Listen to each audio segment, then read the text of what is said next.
Beginners కోసం machine చిన్న కుట్టు, పెద్ద కుట్టు ఏ విధంగా అడ్జస్ట్ చేసుకోవాలో చూపిస్తున్నాను. మిషన్ ముందు భాగంలో ఉన్న స్క్రూలను లూజ్ చేసి కిందకి దించి బిగించుకున్నట్లయితే చిన్న కుట్టు పడుతుంది. మీదకి 5, 4 నెంబర్ దగ్గరికి జరిపి బిగించుకున్నట్లయితే పెద్ద కుట్టు పడుతుంది. ఈ విధంగా కుట్లను అడ్జస్ట్ చేసుకోవచ్చు. నెక్స్ట్ బాబిన్లోనికి దారం ఎలా ఎక్కించాలి అనేది క్లియర్ కట్గా చూపిస్తున్నాను. బాబిన్ చుట్టూ దారం చిన్నది చుట్టి చిన్న స్క్రూ డ్రైవర్ లోపలికి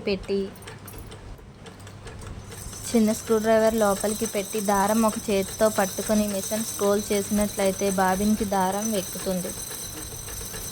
ఈ విధంగా బాబిన్లోనికి దారం ఎక్కించుకోవచ్చు.